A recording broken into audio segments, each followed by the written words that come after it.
Now join palms and repeat after me. I take refuge in the Buddha. I take refuge in the Buddha.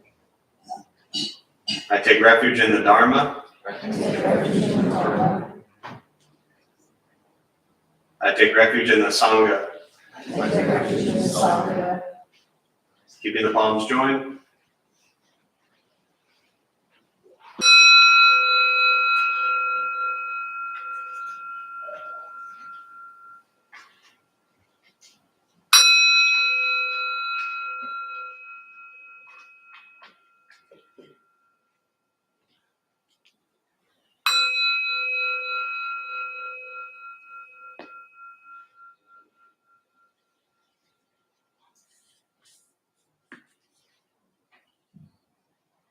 The palms down.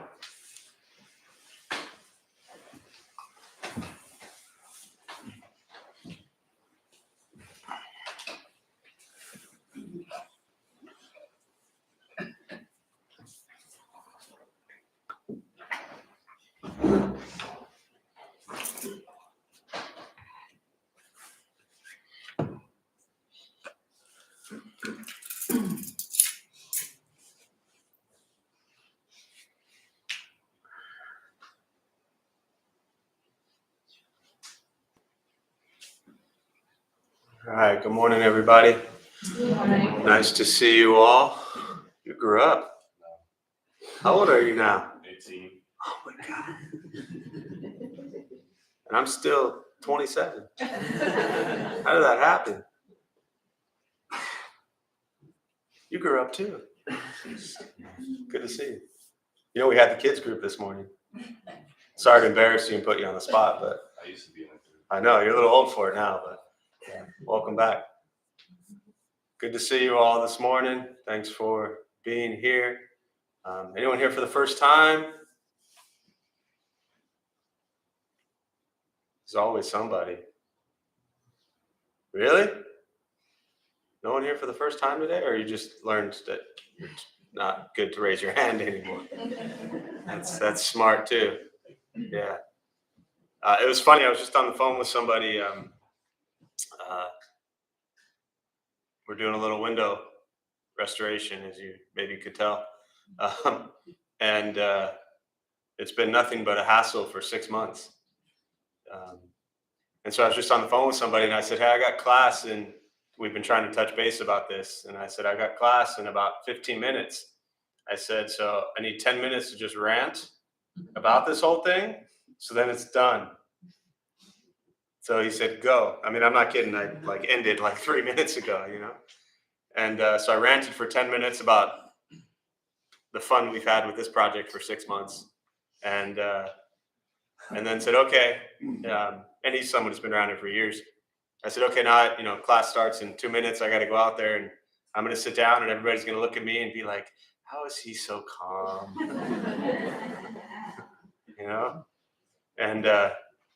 And then I'm going to tell them that, I deal with as much craziness and frustration and irritation and annoyances as everybody else. And then they're just going to think, oh, he's so humble. It's just a practice. That's what this stuff is. It's just a practice. And those of us who sit up here and share it, we are called practitioners. We are not, as I say at the end of every meditation I've led for 12 years, we are not the teachers, the gurus, the masters, the monks, we're nuns, we're practitioners. And so we practice what we learn with everything else, just like all of you. And so for me, it was cool because it was something that we tried to connect yesterday and just kept missing each other. And I knew I just needed about 10 minutes to just get it out and then done. Well, I guess I'm continuing it here, but for a completely different purpose, right? And so for me, it's always important to look at, as practitioners, as you are, how does this practice impact your life? How do you see changes in your life? How do you recognize emotions as they arise? Honor them for the fleeting, impermanent nature that they are, but still honor that they're there. Work with them, and then move on. How well do you do that in your life? That's really what a big part of this practice is. It's recognizing, how can I use this in my day-to-day life? And when I face challenges and conflict and difficulties and frustrations, which some of you may deal with once in a while, right? How do you respond in those moments? Um, Anyone want to share how this practice, maybe recently, today, yesterday, day before, where you've noticed something that's changed in a response or reaction or lack thereof?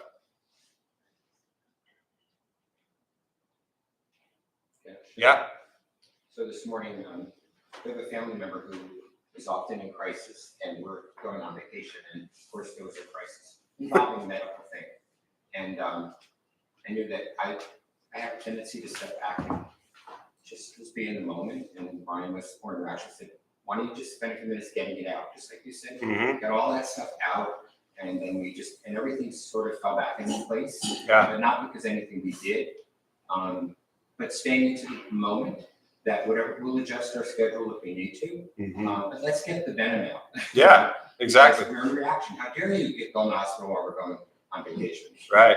That me. That Yeah. part. So we've worked through it, and I think you can speak for yourself, but it's a great practice. I'll trust you on this one. It's a great practice to be in a relationship with someone who's also doing this work. Yeah. Who we're speaking the same language.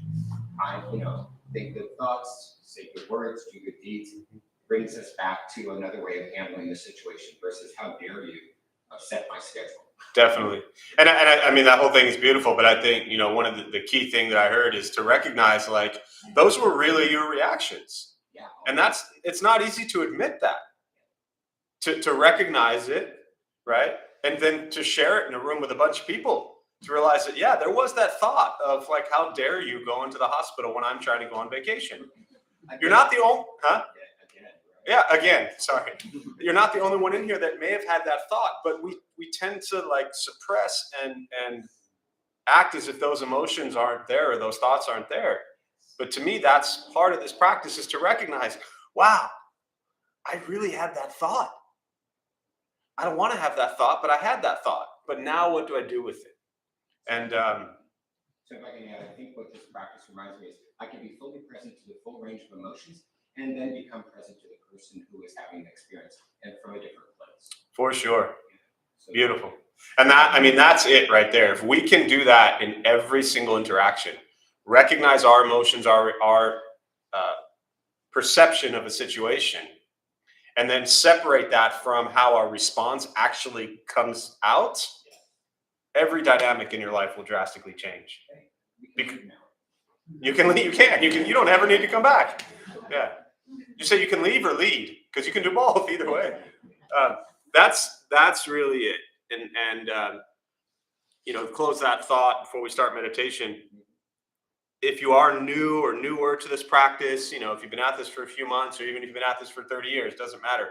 Begin to recognize today this exact thing, that when something today goes differently from how you thought it would, which it will, recognize your immediate emotional reaction and perception to it, and then begin to see, can you separate that from how maybe you treat someone, or how you talk to someone, or how you view someone? Can you have separation between those two things? Because what most of us tend to do as unenlightened humans, no offense to the enlightened ones, is we take that emotional feeling and that reaction, and then we drop it onto everybody else as if our pain now becomes their fault. And then we throw that at them. So that's a really beautiful practice to watch it. So see how that happens today, whether you're driving through, Starbucks, or whether you're dealing with a family issue or a family loved one, whatever it is, something will happen today you're not okay with, and see how you respond. So, all right. So with that, we'll sit. To those who are joining virtually, welcome. Nice to sit with you all. There's a chat box there on the screen. Feel free to say hello, introduce yourself. A couple things to tell you before you begin. Nothing's going to happen to you. You're not going to float away. You're not going to have any mystical, magical experiences. The mind that races all day long, it's not going to shut off. Don't judge your practice when you don't ask yourself, is it working or not working? Are you doing it right or wrong? We're just going to sit. You'll hear sounds inside, sounds outside. This is life. Life is filled with chaos. And this practice is learning to get quiet and still within all of the chaos. Posture, you want to be comfortable. If you are on a cushion, often it helps slide into the front third, pushing the stomach forward. Allows the back to straighten. Same thing if you're on a bench or a chair. Shoulders are relaxed, trying to sit up straight. Hands are on the knees or lap, whatever's comfortable. I'll guide us as we begin, and we'll settle into a little bit of silence.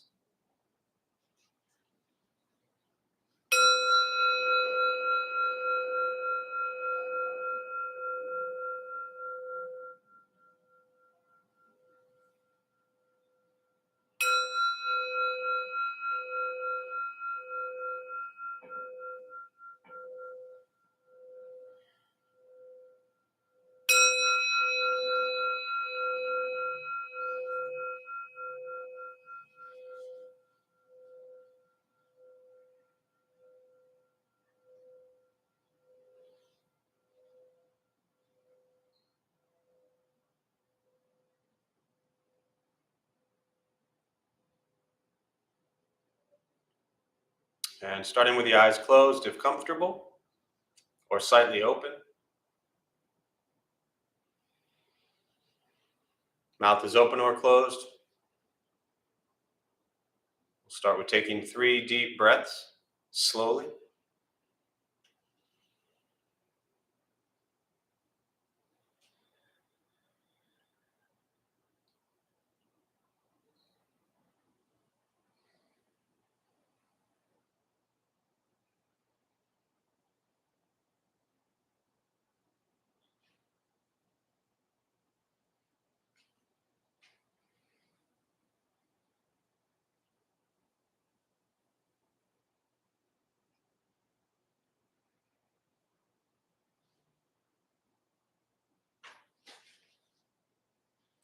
And eventually, settle into a natural rhythm of the breath.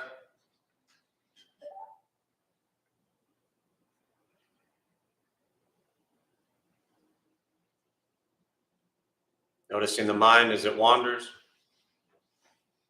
jumping from thought to thought.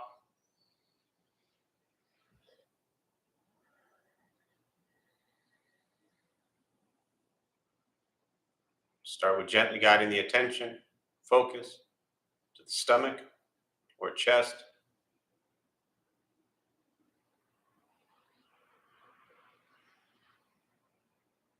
Breathing in, feel them rise. Breathing out, they fall.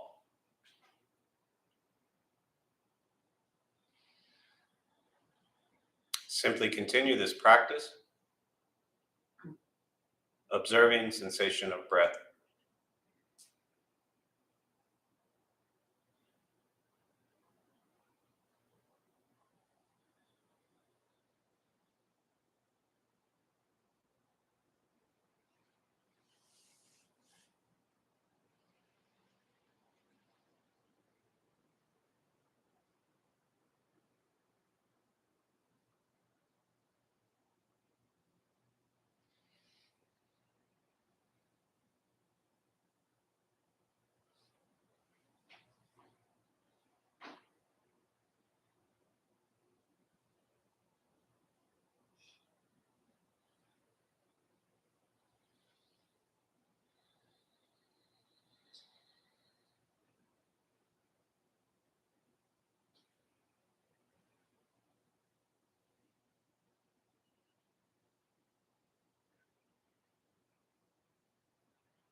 And as the mind wanders,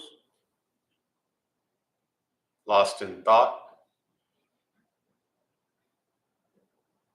release that thought.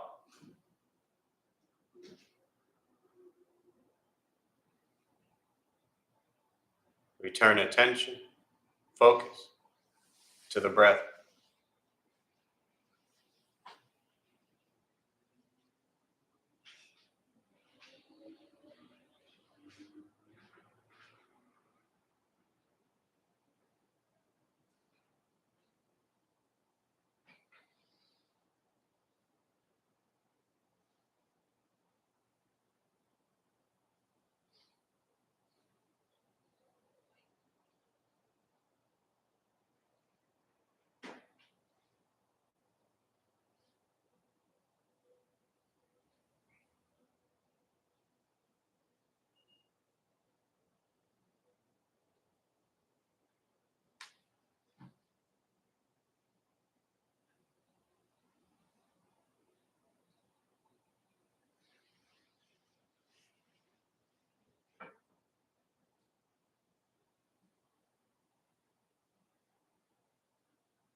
Where's your mind?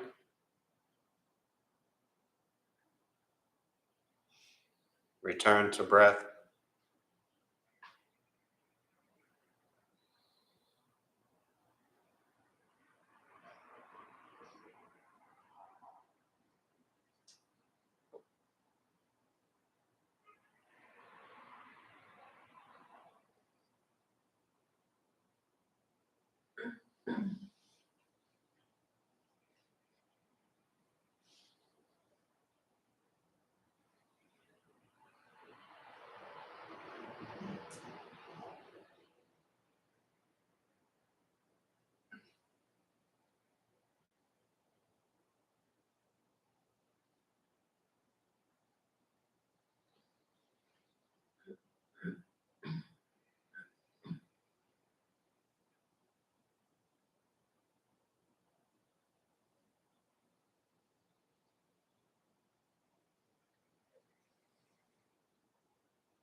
Keeping the mind alert.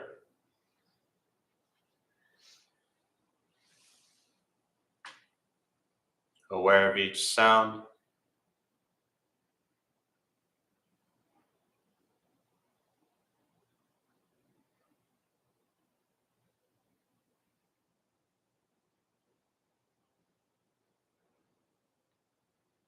each thought,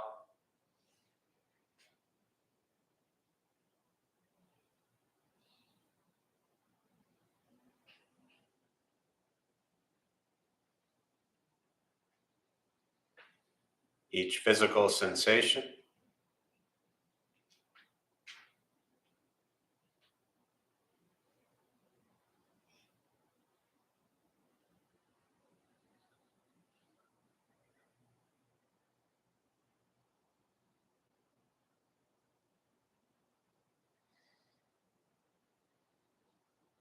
yet concerned with nothing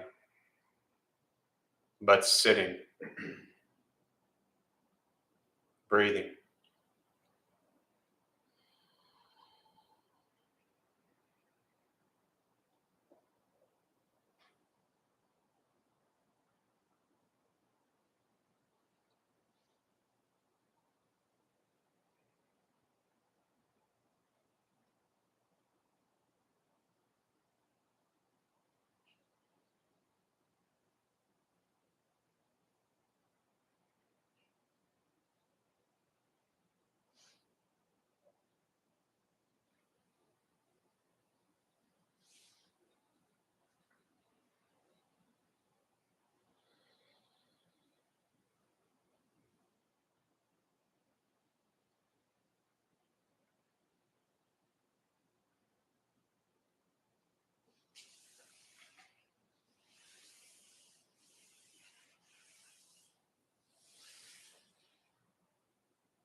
And with the body still,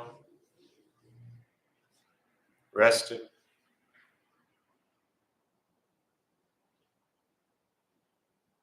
and the speech quiet, aware of all sounds,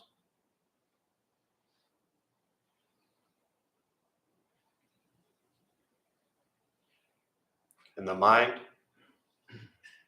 learning to settle.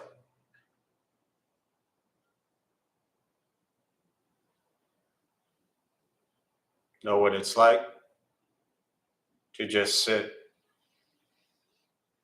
and breathe.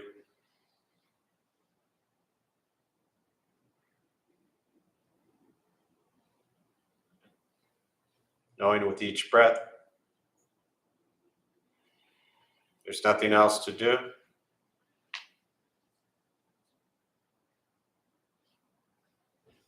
Nowhere else to go.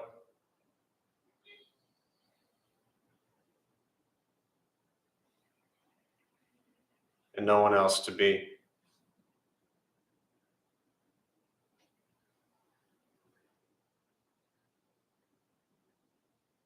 Everything beautiful, exactly as it is. Sitting, breathing.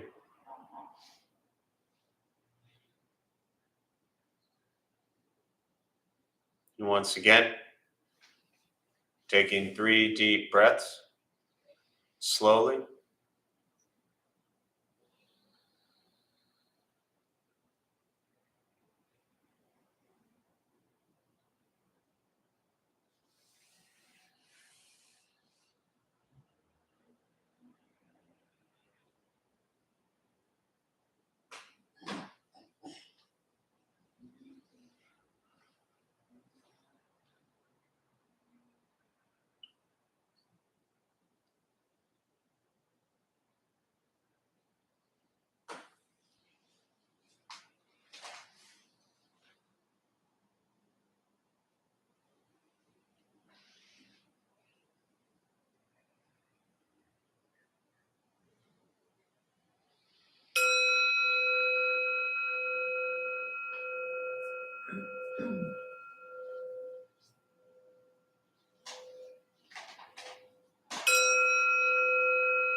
And as you slowly open the eyes, slowly beginning to move.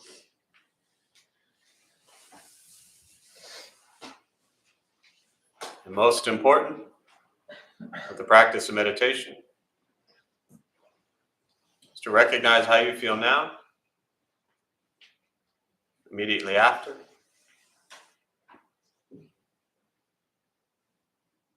Compare this to how you typically feel throughout your day. Recognize the difference, if there is one.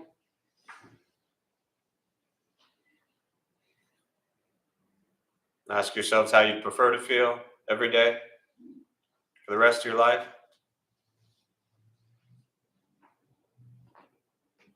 And realize however you feel now, if it's quiet, calm, and still, or a busy mind, racing mind, whatever you're sitting with at this moment, has nothing to do with anything I said. It's nothing to do with how you sit, or the hands across the legs. It's nothing to do with the sounds around us or anything else for that matter. It has everything to do with your own mind and your own mind's reaction to an external condition. This is what the Buddha called pratitya samuppada. It means dependent origination. This is the basis of the Buddha's awakening. The word Buddha simply means awakened. He was a human being, no different than any one of us, who began to understand why he suffered, why he got angry, sad, depressed, stressed, anxious. He began to understand the causal relationship of all phenomena. And what that means, very simply, for all of us, regardless of where you come from or what you believe in or where you think you're going, your whole life is filled with things that happen. You react. More stuff happens. More reactions. That's it. This practice is learning what it's like to respond to something quietly, peacefully, still. Because for most of us, the way you responded to the last 20 minutes is quite different from how you respond to everything else that's happening throughout your day. And so all we're working on is closing the gap to where the way you feel now is closer to how you feel always. Just as driven, motivated, productive, successful, whatever that means to you in your respective lives. But with a mind that's steady, clear, focused, distracted by nothing, disturbed by no one. This practice is not always easy. It's not necessarily fun. It's not the escape that often people think it is. It's direct perception into the present moment. And very often that present moment is incredibly difficult, challenging. And so we're learning to see the present moment for what it is. Not how we want it to be, not how we wish it was, not how we hope it will be, but how it actually is.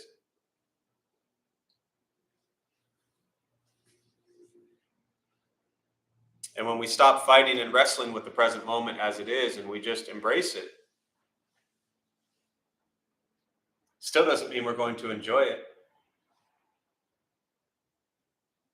It also doesn't mean we're not going to enjoy it. But it means we're going to see it for what it is. And when we begin to observe the true nature of reality, beyond our perceptions, our cravings, our desires, our pride, our ego,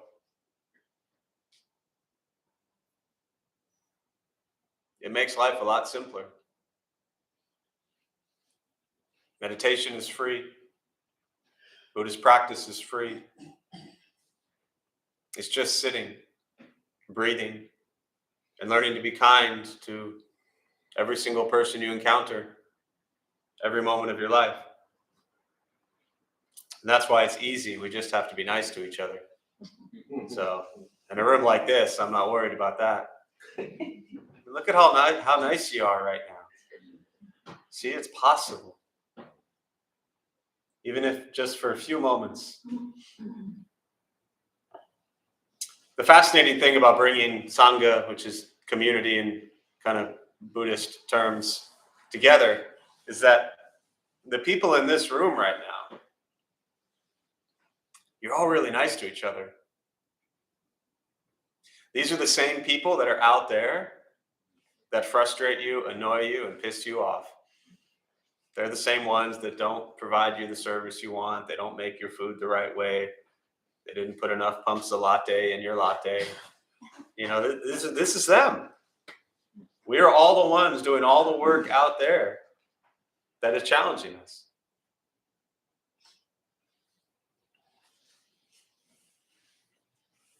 And yet you're so nice to each other, so thank you.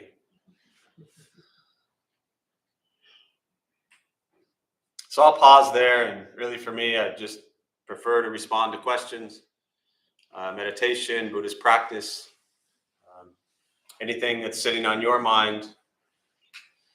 And we use the rest of our time this morning just to respond to your thoughts, your questions. And for those who are joining virtually, again, welcome. Glad you all could be here. There's a chat box somewhere on your screen. Feel free to say hello, share any thoughts or questions, and I'll do my best to respond there as well. So we'll open up to questions. Yeah, that was quick. Do you have any recommendations when you find yourself falling asleep while meditating? Yes. So the question was, those who didn't hear, do I have any recommendations when you find yourself falling asleep during meditating? Get more sleep.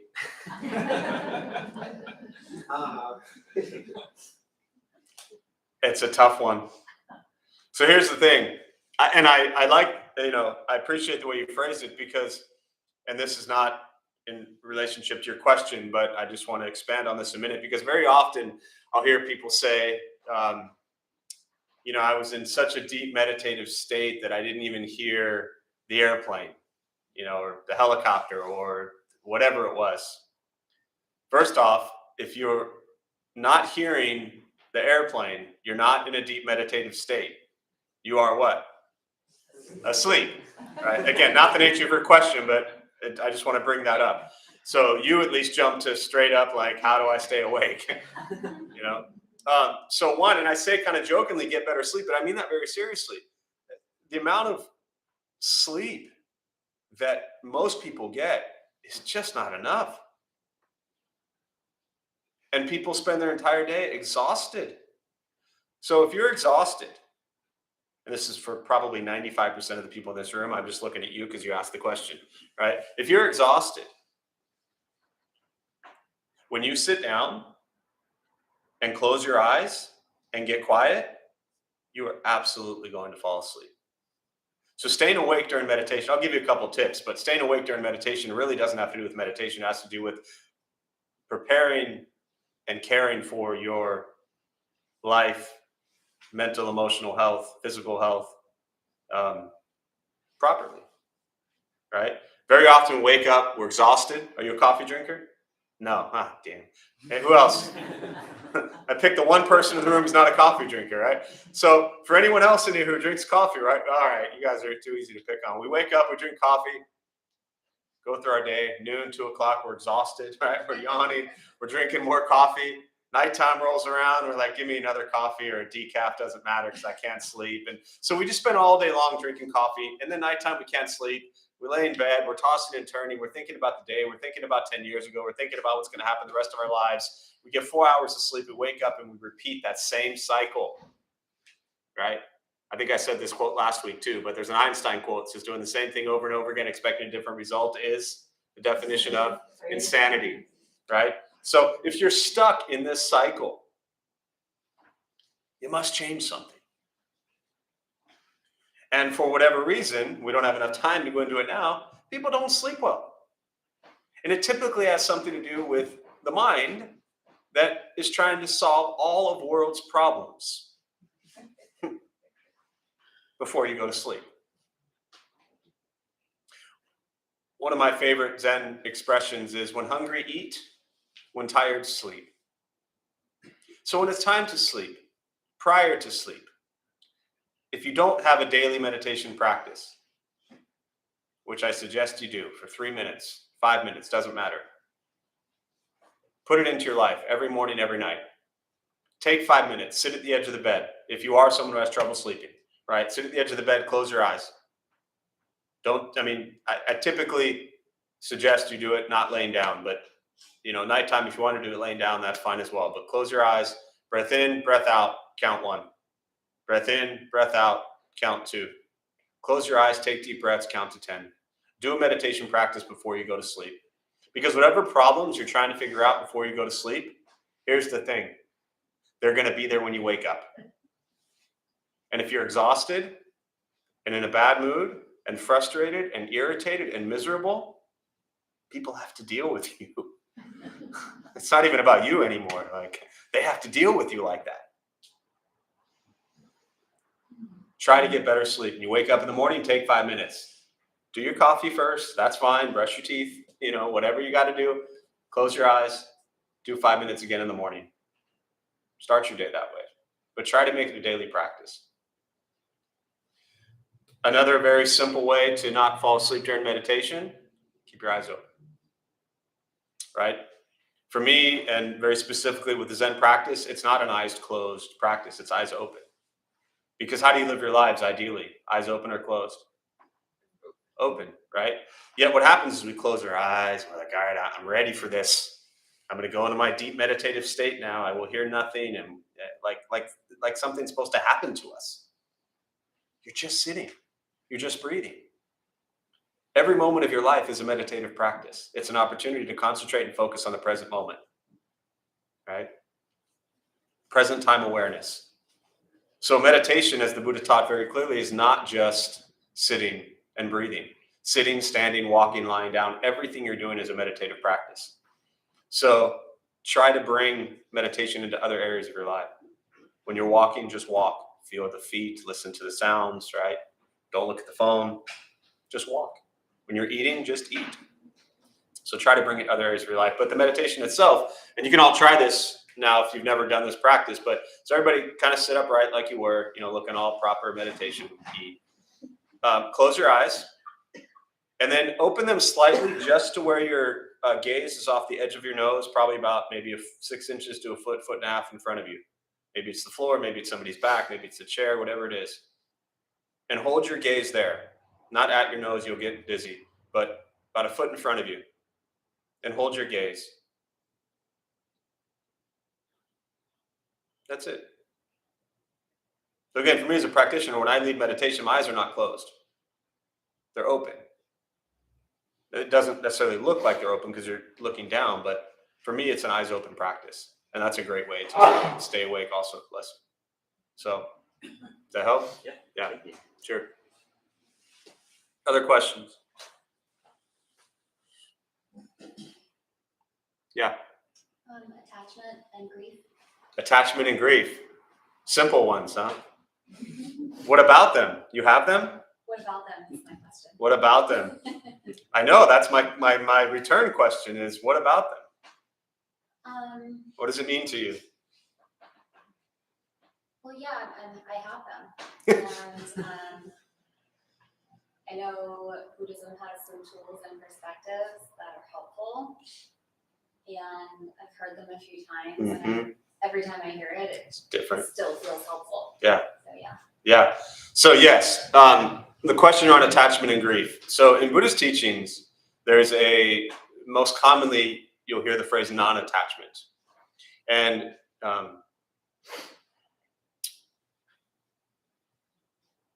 I want to just point this out. You didn't bring it up this way, but again, things that people might say or come across. Very often when people ask about non-attachment, they use the phrase detach.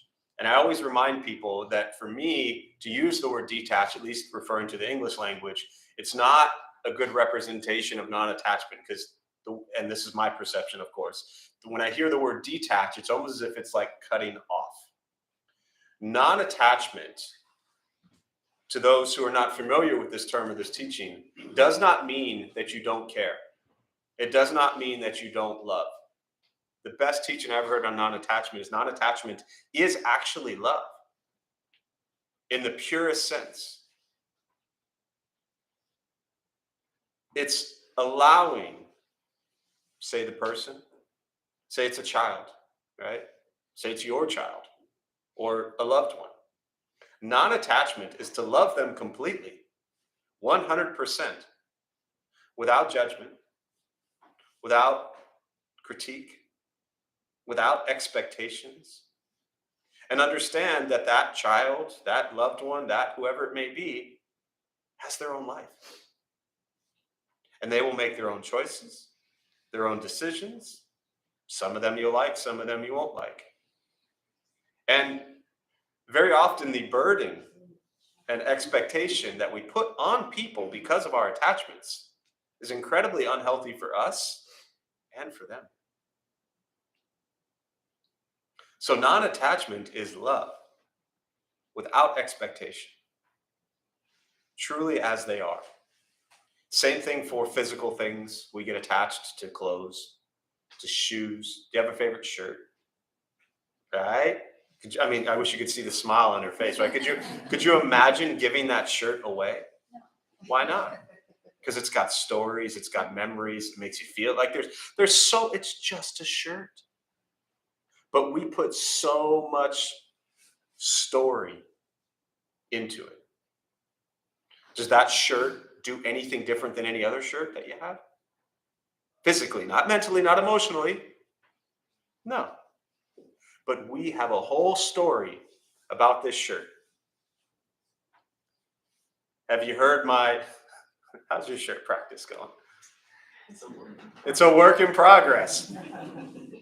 Have you heard my shirt challenge? Okay.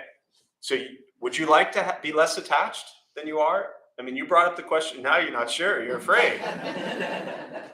Let me tell me your name. Sorry. Heather. So Heather, you asked about it. Forget grief for a moment, because the first part ties into grief, right? You asked about attachment. So I'm going to make the foolish assumption that maybe you'd like to work through some attachments and be less attached. Is that a fair statement? And is it fair to say that possibly those attachments are things that are around people and things that are really meaningful in your life? Yeah. Okay, great.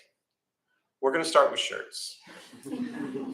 Because you will never, I mean, I could be wrong, I don't want to say never, but you will most likely never be able to work through attachments around people and loved ones while you're attached to physical objects like shirts that are absolutely meaningless other than the story we give it. So forget your favorite shirt for a minute. That's like baby steps, okay? It's a work in progress. How many shirts would you say you have outside of your favorite shirt? A lot. 50, 75, 100? Okay, so let's go with 50. Okay, 50 shirts. You can do this with shoes also, but since we're on shirts. And all of you, feel free to play along at home as well, right? You got 50 shirts. If you gave away 15 shirts, is 35 shirts enough for you to live with? Not your favorite one. That one's saved. You could live with 35 shirts, right? Yeah. Try giving them away. Okay. And see what that's like. And when you go to give them away, try not to make it the 15 shirts that you don't like, that are stuck in the back of the closet or the bottom of the drawer. In those 15, it doesn't have to be your favorite, but make it some of the ones that you actually like. That's like level 2 of this practice. That's harder. The look on your face told me no problem giving away 15. Now I said give. I had to get rid of my favorite shirt, and Oh, as no. soon as it wasn't that, I was like, oh, thank God. Yeah. You can keep your favorite one, but just 15 shirts. There are 15 people right now living on the streets downtown or in shelters that women who've been abused.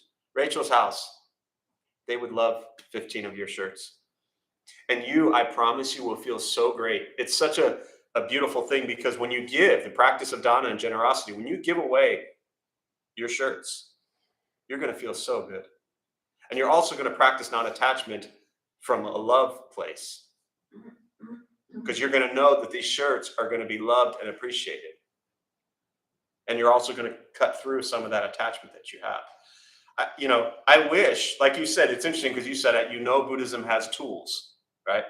The greatest way to practice non-attachment is to practice getting rid of what you're attached to. The greatest way to practice patience is to put yourself in situations that require patience. The beauty to me of Buddhist practice is there aren't, and you didn't address it this way, but there's not shortcuts. There's no quick fixes. There's no, well, I want to cultivate endless patience, and so there's one simple thing you have to do. No, the way to cultivate patience is to put yourself in situations that require patience. The way to cultivate non-attachment is to put yourself in situations that require you to practice non-attachment. And when we can do this with things that don't really matter, then we start to see, okay, how can I maybe transfer this skill, this practice, this tool into things that do matter? And in all likelihood, the answer to your question, you will know from practicing it with simple things better than any response I could tell you about how to not attach to a loved one. When we lose loved ones, it hurts. We will cry. We will miss them. We will feel sadness. We will feel pain. Again, not your question, but for people who are new to Buddhism, non-attachment doesn't mean that, oh yeah, they died. Cool, I'm moving on. No, it hurts. It should hurt. You should miss them. But it also creates incredible opportunity for gratitude and appreciation for all that they were in our lives at that time. And when you get to the grief part, that part helps. Grief it's just a natural part of life. Buddhism doesn't solve it. It makes you see it. When we have grief, that means we love. That means we care. That means we miss them. And that's a beautiful thing. And hopefully we can then kind of slip into this place of tremendous gratitude and appreciation for having them in our lives at all. And then it's just time, which nobody can speed up. So feel free, Heather, to report back on the shirt practice. We all will patiently await your update. Other thoughts, questions?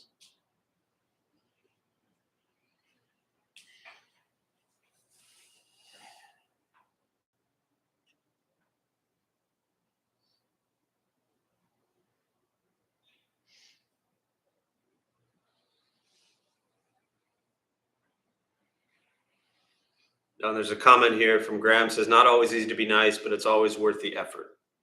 For sure. Thanks, Graham. Other thoughts, questions?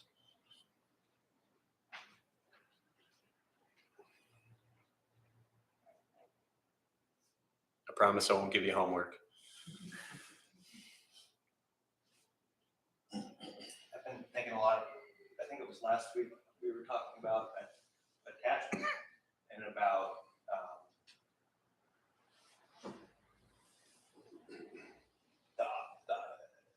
the weight of attachment versus not picking Yeah, the burden or it's heavy. When we pick things up physically, mentally, emotionally, and it goes into the stories as well. And that's why I referenced the favorite shirt. There are so many stories that we have about our favorite shirt, our favorite pair of shoes, our favorite place we go to eat, whatever, all these favorite things that we are attached to. Responsibilities, there are heavy stories in all of them. And when we pick them up, they weigh us down. And, there's a balance there. Obviously, that some responsibilities, some things we pick up along the way, for those who are new to this practice, you don't show up to Buddhism and then go home to your family and be like, yeah, I went to my Buddhist class, peace out, I'm leaving. We have responsibilities that we take on that we can't just walk away from, no matter how much you might want to at certain times, right? But within that responsibility, how much added pressure and stress and weight do we put on ourselves and do we carry? And it's heavy. The more we pick up, the heavier things become. And, again, the metaphor of the Buddha's life, he was a prince, had all the wealth, all the riches, had way more shirts than probably all of us. And he left it for about 7 items, a robe, a bowl, cut off his long, beautiful princely hair. That was the sign of royalty. Greatest attachment was that sense of self. So again, the message is not that you must go home, cut off your hair, and get rid of all of your stuff, but to recognize how much we carry and how many stories are in those things that we're carrying, that if we actually maybe gave some of that away, maybe that brings us some of the closure that we need to stop living out that story from 30 years ago,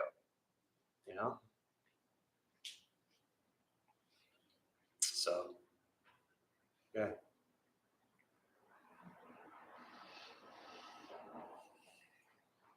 Do one more thought or question. Might be better for after, but once we find shirts that we want to give away, do you have places where you think it'll make the most difference? Yeah, I think it's a great question about places that it'll make the most difference. And I'll answer this, from kind of this conventional, ultimate Buddhist lens I'll answer from kind of this ultimate. In Buddhism, they talk about conventional reality and ultimate reality. Ultimate reality, to me, my perception of that would say, look at the bodhisattva practice of generosity. And the idea is to give without any attachment to the gift, the giver, and the receiver. But in your question, which conventionally is really beautiful, because you want to give it to where it's going to be of use. But even in the effort to give, you are attached in your nature of your very question, right? My mother is like the goddess of this, right? The collector of all things for a beautiful 78 years, right? And we always say, you know, you should slowly start giving this stuff away because, you know, we're not keeping all of it, most of it really, right? But everything, and I love her dearly, she wants it to go to a certain place or a certain person because there's that heavy attachment that it meant a lot to me, and we want to keep that meaning in it, right? I mean, it would be great if we could all give away our favorite shirt to somebody who immediately made what? That their favorite shirt. Because not only would they have that would feed us. That would make us feel better about the giving. The Bodhisattva practice of giving, as the Buddha taught. There is no gift, there is no giver, there is no receiver. There's no attachment there along the way. You just give. Right? And you don't know. Now, again, conventionally, yes, you know, to give things to people that it's not going to be of any use, or, you know, it's not going to be best served there, then yeah, that makes sense. You know, I'm not suggesting that you walk on, you know, to the condos or apartments right next to us and say, here, take my beanie. Right? So there's some wisdom that applies to it. 10, 15,000 people living on the streets downtown right now that need stuff. Again, I mentioned Rachel's house, which is a shelter and housing for battered and abused women. It's an incredible place to give to. So a lot of wonderful places that you can support. Yeah. But no gift, no giver, no receiver. And I'll close with this example. To me, I still think it's one of the best stories. There was a Sri Lankan monk years ago gave a talk at the old Buddha for You, and he was talking about non-attachment and giving.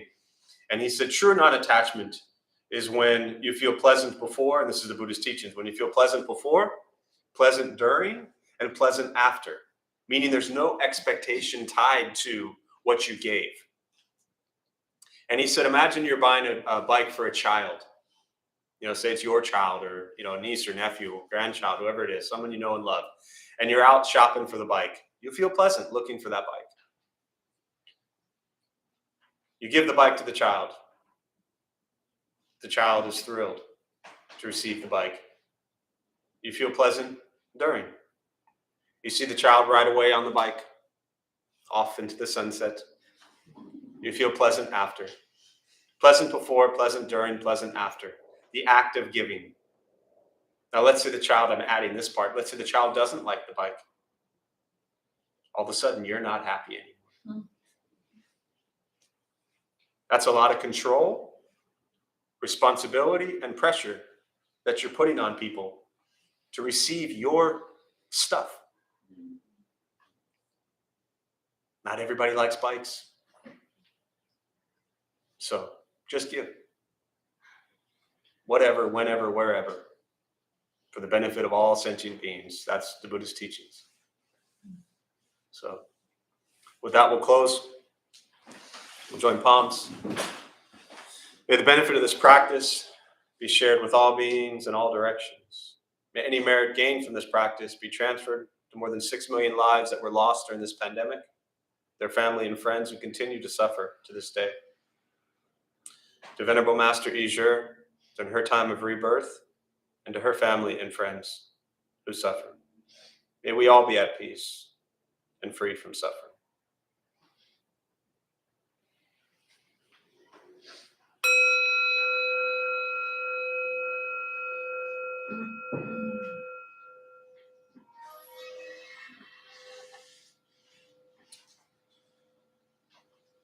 So a few quick announcements before you head out. Thanks all for being here. My name is Jeff. I'm a Dharma bum.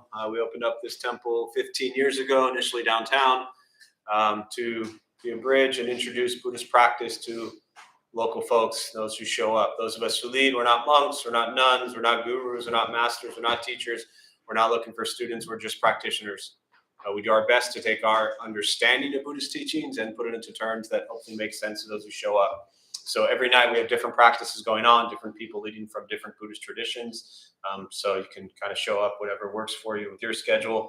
A few new things in the new year, new and old things, but our food redistribution program, which we had for probably 12, 13 years, pandemic put that on hold for obvious reasons. We are restarting that on Thanksgiving. We had always had an annual Thanksgiving food redistribution program. So we'll prepare food at 10 o'clock. And then we'll meet up here between 11:15, 11:30 and go downtown. Now, we did announce this last week. It's up on, social media stuff. It's up on our website.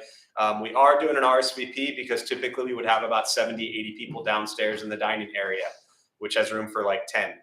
So we are capping it to 25 people. I think there might be a couple spots left for 10 o'clock, but if not, you're welcome to just join us at 11:15. We're all going to meet up front here and we'll have all the supplies prepared, and we definitely could use help going downtown and passing everything out. So that's on Thanksgiving. Recovery Sangha, anyone battling addiction, drugs, alcohol, whatever it might be, that meets a couple times a week, and we'll be starting a new recovery program called Recovery Dharma. That'll be most likely Monday nights at 7. So stay tuned for information on that. And that's about all right now. But thanks for being here. Anybody who wants to help, I think we're fine on the water. It rained a bit last night, but anyone wants to meet outside, we don't have a cleaning crew or a garden crew. We are it. So if you want to stick around for 5, 10, 15 minutes, sweep up some leaves or, help take out the trash, which is probably full, whatever it might be, we all take care of the space together. So anything that you can help out with would be deeply appreciated. So good luck. Thanks for being here, and we'll see you soon.